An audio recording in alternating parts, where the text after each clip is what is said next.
We brought together 33 people from around the world who are autistic or who are caring for someone who's autistic. And we had them share their stories with us. Not only the challenges, but also their unique interests, gifts, the way that being neurodiverse has given them a different lens on life and the world around them and the unique way they see things. Autism is a spectrum. You've met one person with autism, you've met one person with autism. We have individuals who are non-speaking and shared stories through their devices.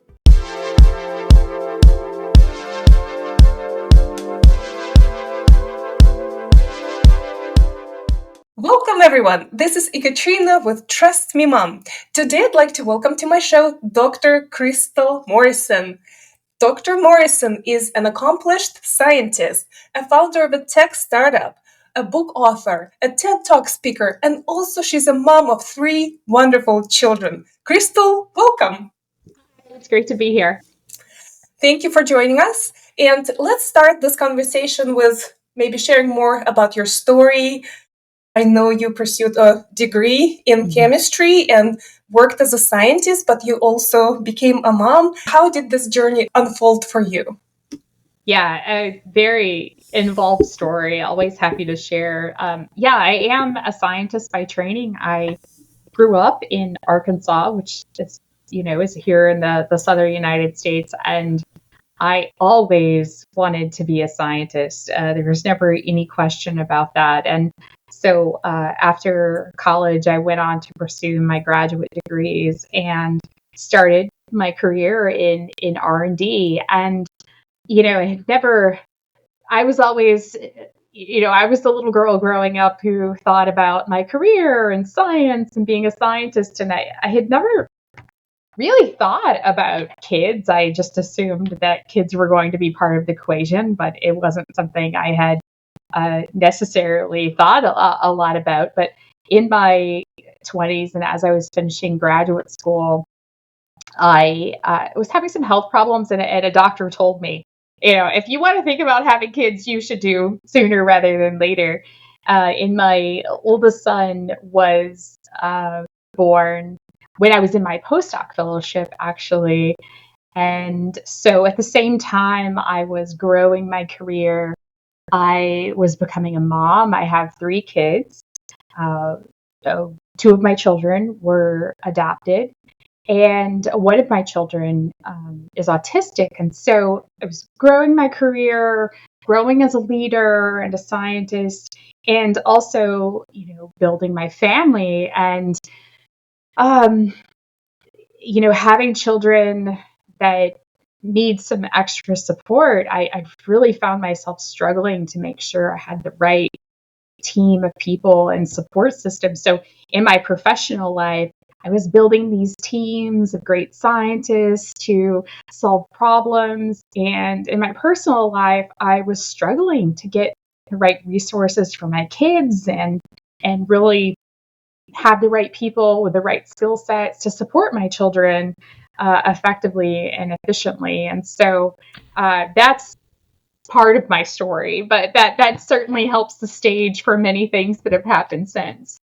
Right. And it sounds like sometimes working in an adult atmosphere with adults in a corporate environment or in academia, it's easier than dealing with kids and then the support you need for the children. Yeah, sometimes it really is. Yeah, absolutely. Yeah. So maybe let's dive into some initiatives and some projects that you started along the way. I know you founded a tech startup. Do you want to talk about that? Yeah, so about 6 years ago, I decided to leave my corporate role and explore some different entrepreneurial interests I have. And so I started doing consulting in my professional field, but I also created a tech startup focused on really helping create a village around a child. And so we always talk about how it takes a village to raise children. We know that. It's so true. But it's often very difficult to leverage the support system like we need to, and get everyone on the same page and working together to support the child. And certainly that was the challenge I was facing. I had different providers, resources for my children, whether it be professional supports like teachers and therapists, or natural support like extended family members or coaches or neighbors. But I had a lot of people that were part of the village of support for my children. And it was, incredibly difficult keeping everybody on the same page so that they could help me support my child. And so that was the idea behind the tech startup, is to try to leverage technology to make that more cohesive. So I've worked on that over the years, as well as advocacy for people who are neurodiverse. And that led to a book that my good friend and I created called Superheroes on the Spectrum. So, essentially over the past 6 to 7 years, I've been able to continue to grow professionally as a scientist, but also explore some entrepreneurial aspects and advocacy aspects that are near and dear to my own heart. Maybe you can share more about some stories from the book. I know it's designed to empower people who are on the spectrum and maybe shed more light on neurodivergent kids and adults. So tell us more about your book. Absolutely. So our book is called Superheroes on the Spectrum. It was released in November of 2023. And my co-author, Jeanette Pexia, and I are both parents. We both have adult sons who are autistic. And we had experienced, even though we didn't know each other while our sons were younger, we experienced a lot of similar things and a lot of challenges. For example, people in public feeling like they should comment on our children's behavior or our lack of parenting, or, just the behavioral challenges that we both struggled with our children. And, when we talk about autism, people tend to, think of autism spectrum disorder and challenges that people face. And some of those things are very true, and it's important to be honest about those challenges. At the same time, there are many unique gifts and strengths that people who are neurodiverse have, special interests. So what we wanted to do with the book is really celebrate those strengths, those gifts, those superpowers, as we call it. So what we did is we brought together 33 people from around the world who are autistic or who are caring for someone who's autistic. And we had them share their stories with us. Not only the challenges, but also their unique interests, gifts, the way that being neurodiverse has given them a different lens on life and the world around them, and the unique way they see things. And so it was this, really great opportunity to bring together people and share those strengths. And it's diversity, I believe, at its best. So, autism is a spectrum. When you've met one person with autism, you've met one person with autism. And so we have individuals who are non-speaking or minimally speaking, and shared stories through their devices. We also have people who were diagnosed as adults, for example, or dads who are caring for their children. So it's very diverse in terms of the voices, and we're really proud of that. Can you think of any particular story that is your favorite or stands up that you'd like to feature? Yeah, so one of the stories, we became very close with all of our contributors. And one of the stories that I love to highlight in interviews when I'm talking to people, there is a story in our book. And I'm not actually going to mention who it is because as you read through our book, this particular individual is an adult and non-speaking. And their story was written with the tools that they use to communicate. And you would never know it. You would never have any idea when you read that story until you see reference to being non-speaking. And the reason that I love sharing that particular example is because so many times when people are non-speaking or minimally speaking or have limited communication in whatever way, we tend to assume that they're not intelligent or they're not competent. And it's so far from the truth. We should always assume competence first and foremost. And so I love sharing that story in particular because it, I know I have been guilty many times in the past of maybe assuming that someone's not very bright or they're not understanding me, and it couldn't be further from the truth. Yes, that's a good reminder. Mm-hmm. Definitely. And have you encountered a lot of people who are really good with animals? This is kind of a theme that I experience when I hear about people with autism. They often bond with animals and almost become animal whisperers or bird whisperers. So do you have a lot of stories of people connecting with animals? Yes, absolutely. And my co-author, Jeanette, her son actually is, I don't know how to describe it. He has this amazing connection with the living world, with animals. That's his passion.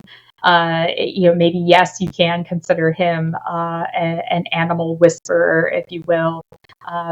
In the case of my oldest son, he finds animals, specifically his cat, to be a very deep, calming presence for him, and very compassionate. And so those are just a couple of examples, but definitely for other contributors in the book, some of those unique interests and even using animals for therapy, for horse therapy, for example. There are some examples of individuals participating in horse therapy and just how, transformational that was for some people.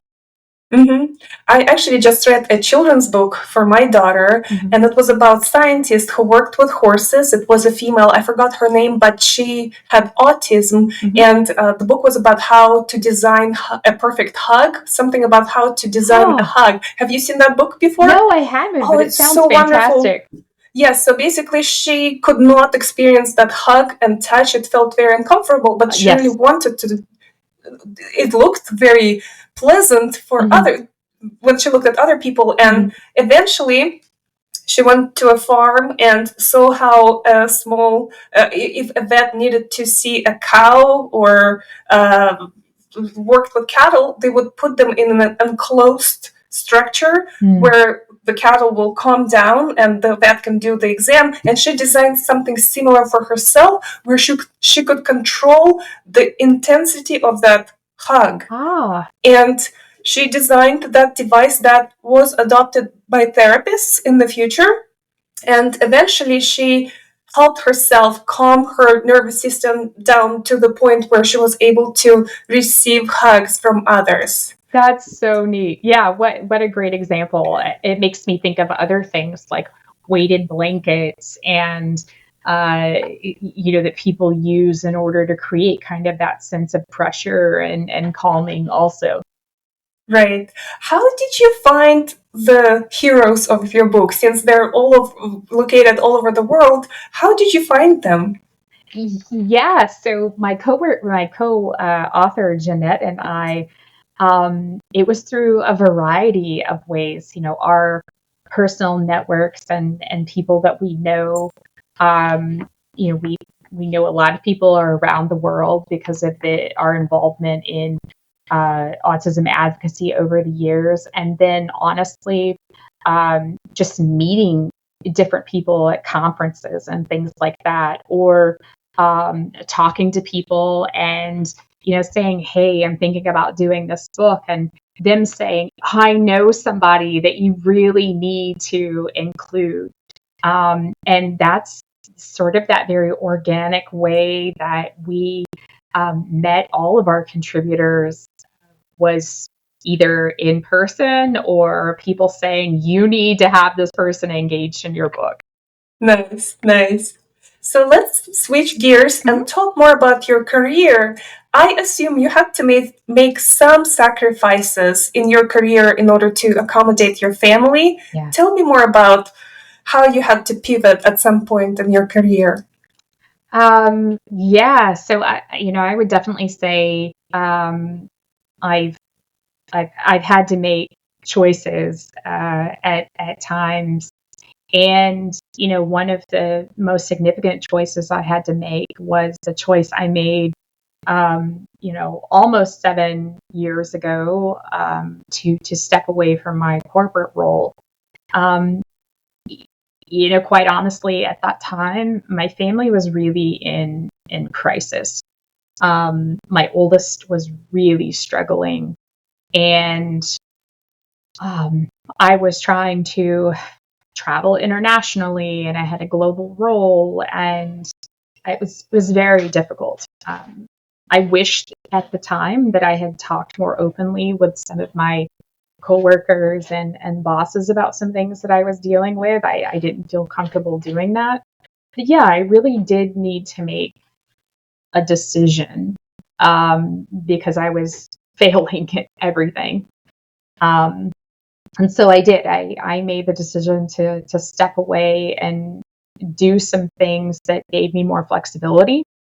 There was definitely a financial impact to my family, but I really needed to have flexibility at that point in time. And so that's probably been the most significant decision that I've had to make and choice that I've had to make.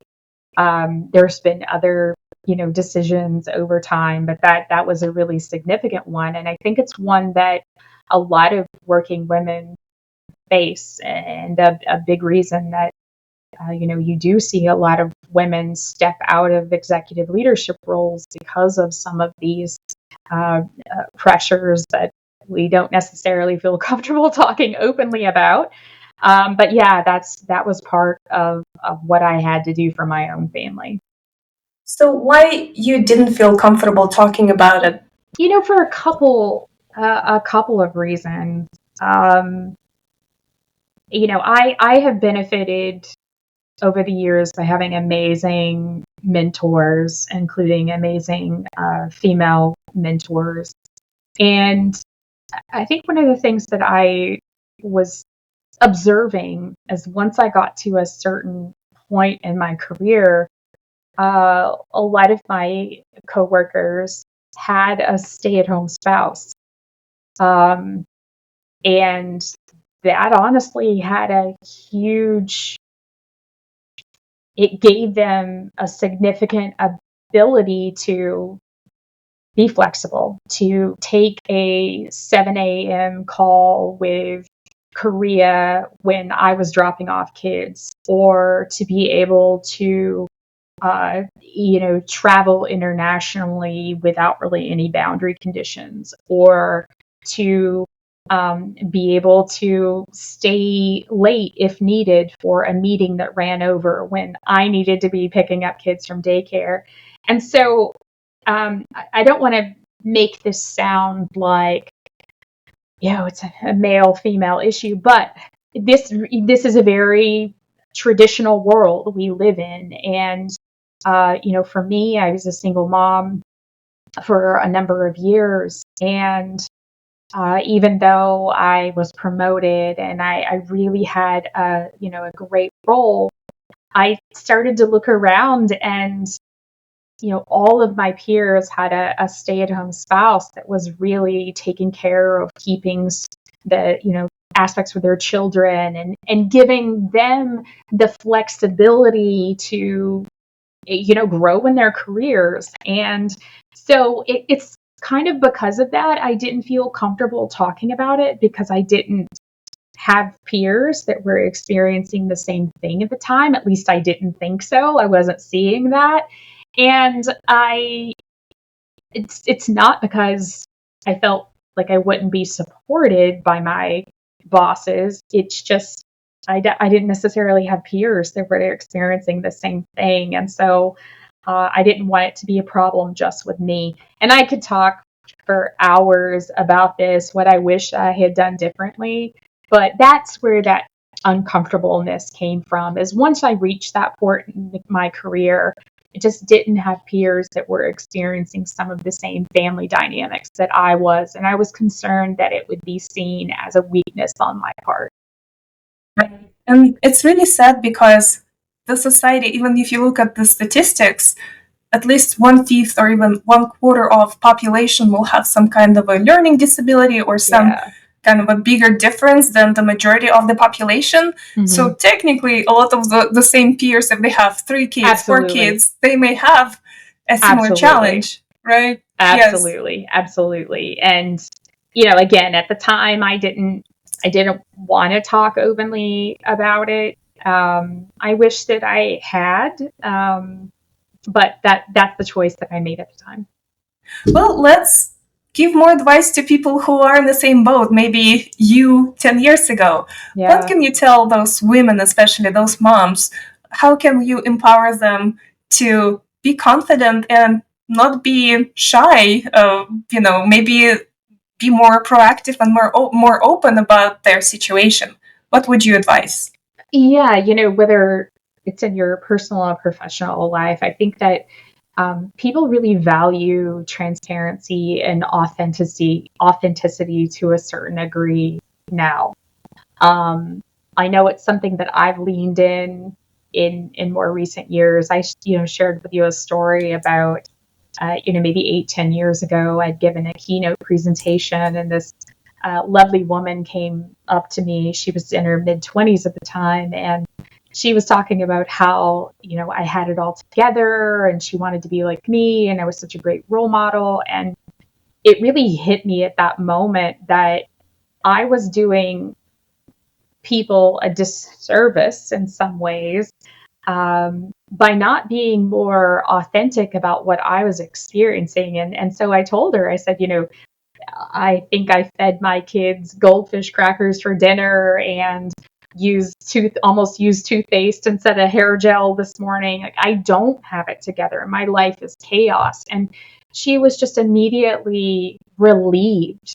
And so I really try to do more of that now. And, women who are in their 20s and 30s and growing in their careers, I think that it's really okay to understand that people don't have it all together.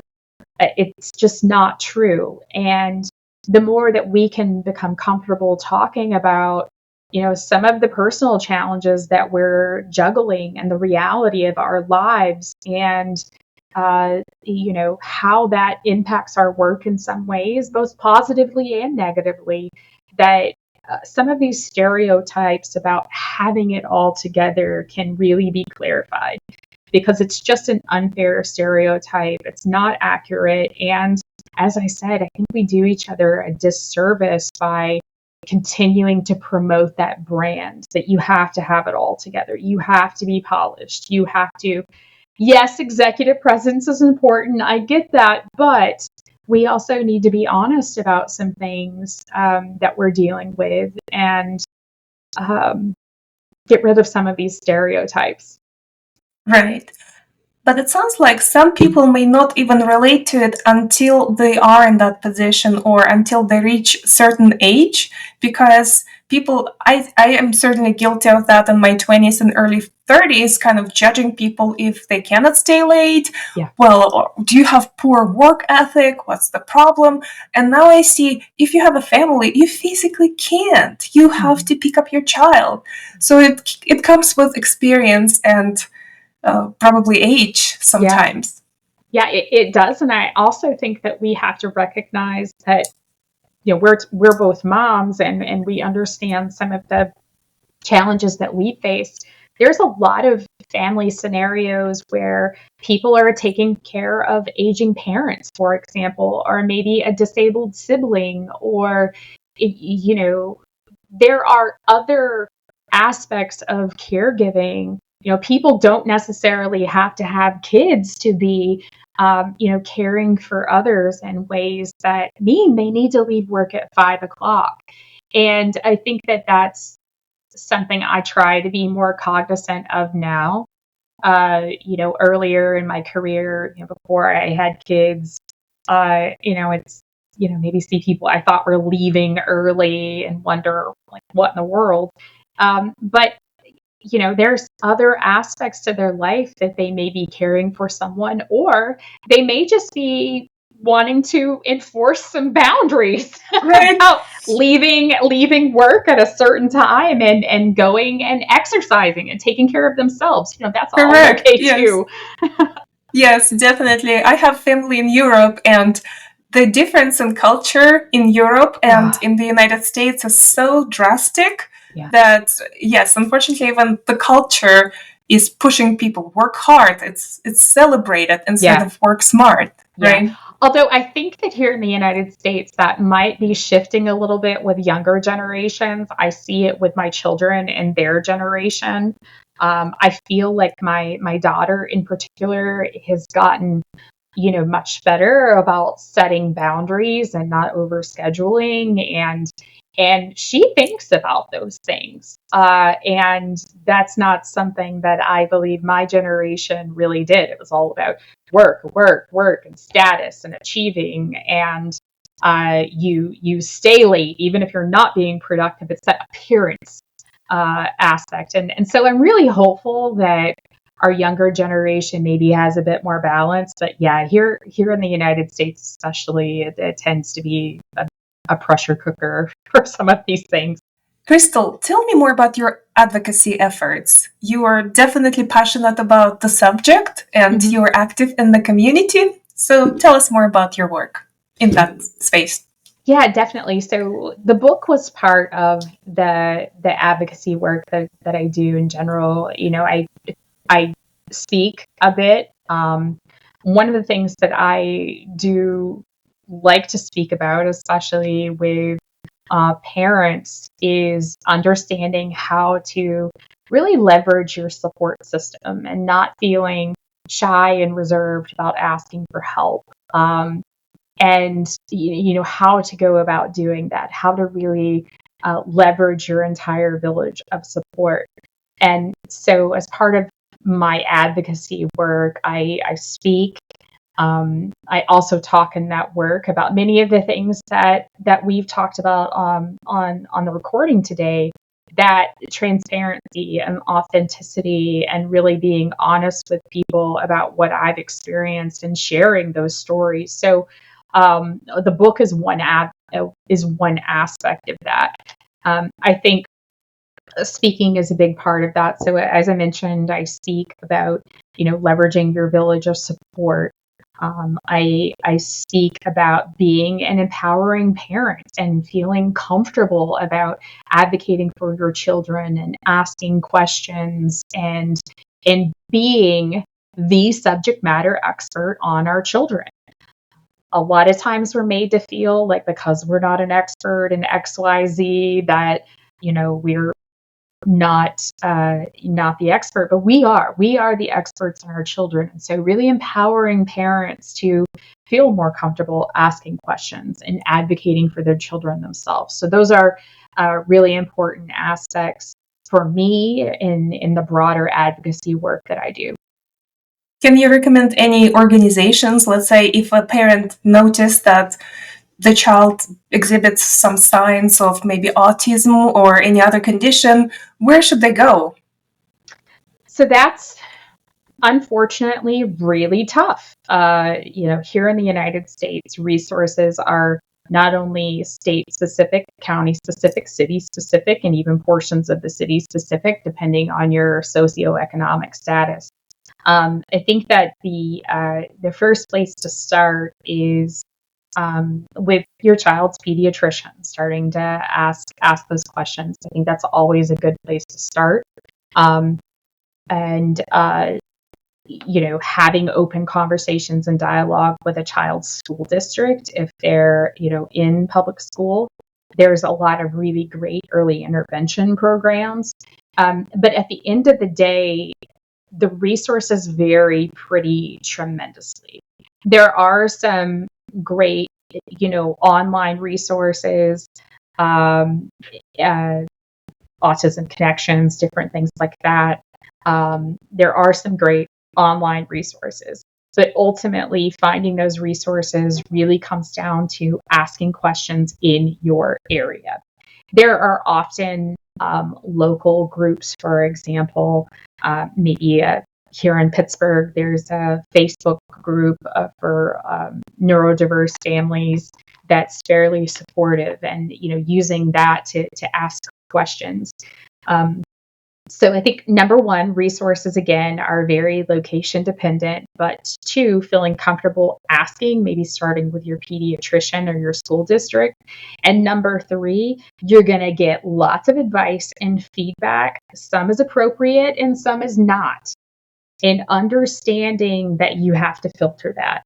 And understanding again that you are the subject matter expert on your child, because there's a lot of advice and suggestions out there that may not be appropriate for your child, and it's completely fair to filter that out.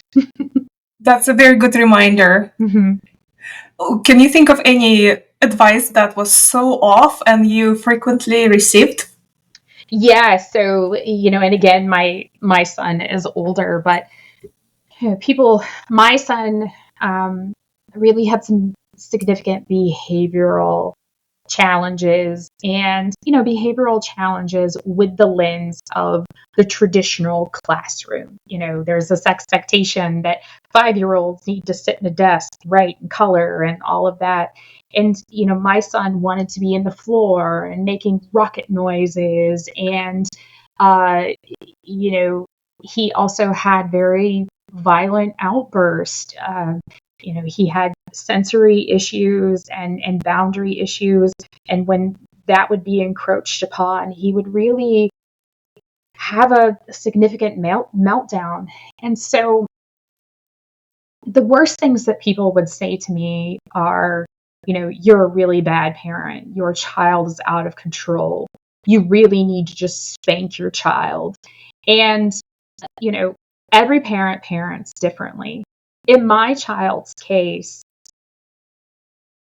the absolute worst thing that I could have done for him is spanked him or hurt him to inflict punishment or him hurting someone else. That, he's very black and white. That does not make logical sense. And so there was a lot of advice that I received over the years, especially from family and friends. Oh, you just need to be more strict with him, or you just need to spank him, or you just need to be more firm with him. And those types of things absolutely did not work for my son. But I was not short on advice from other people.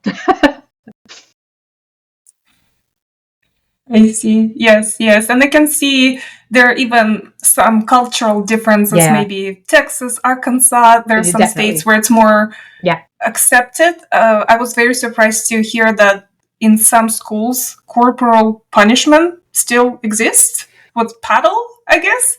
Yeah. I was really shocked. Yeah, I didn't think that still existed, but it wouldn't surprise me if it does.